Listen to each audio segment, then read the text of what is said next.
Les consultations médicales et les discussions en ligne portent souvent sur les conséquences de la non-utilisation du pénis. L'abstinence sexuelle masculine peut-elle avoir des répercussions sur la vie sexuelle? Voyons ensemble les causes, les conséquences et les solutions possibles. En France, on estime que près de 10% des hommes de plus de 40 ans souffrent de troubles de l'érection, une statistique souvent liée à des facteurs de style de vie et à la sédentarité. Plusieurs facteurs peuvent mener à une abstinence sexuelle. Premièrement, les problèmes conjugaux constituent une cause fréquente, souvent rapportée lors des consultations. Deuxièmement, le deuil, suite à une perte de partenaire, est un facteur significatif.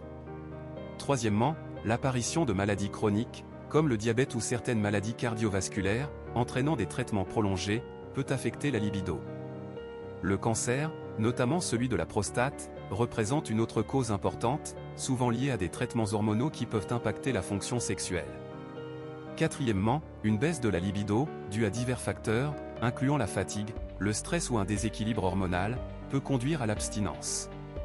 Cinquièmement, un excès de travail et une surcharge professionnelle peuvent impacter considérablement la vie sexuelle masculine, souvent par un manque de temps et d'énergie. Sixièmement, une baisse de testostérone, liée à l'andropause ou à des affections comme le cancer de la prostate et les traitements associés, peut engendrer une diminution du désir sexuel et une abstinence. Quelles sont les conséquences concrètes de cette non-utilisation? L'érection nécessite un flux sanguin important. En état de flaccidité, le pénis reçoit un minimum d'oxygène. Lors de l'excitation, ce flux augmente considérablement. Une diminution de l'activité sexuelle réduit cette oxygénation. La conséquence peut être une substitution des tissus musculaires du pénis par du collagène, entraînant une atrophie et une éventuelle dysfonction érectile. Ce dépôt de collagène peut former des plaques, causant une courbure anormale du pénis, rendant la pénétration difficile, voire impossible. En France, la prise en charge de la maladie de Peyronie est souvent multidisciplinaire, impliquant des urologues et des sexologues. Comment remédier à cette situation? Il est crucial de consulter un médecin pour déterminer le traitement adapté à chaque patient.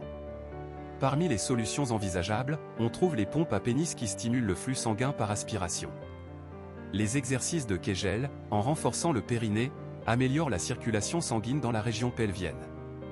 Une alimentation équilibrée, la pratique régulière d'une activité physique et la gestion du stress sont également essentielles.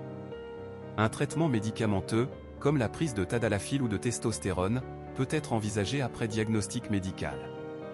La masturbaison, pratiquée de manière saine et sans excès, peut contribuer à maintenir une bonne santé sexuelle.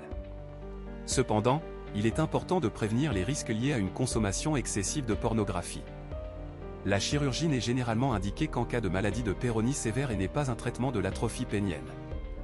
Les prothèses péniennes ne sont pas non plus indiquées pour l'atrophie. Dans la majorité des cas, les changements de style de vie sont plus efficaces que les interventions chirurgicales.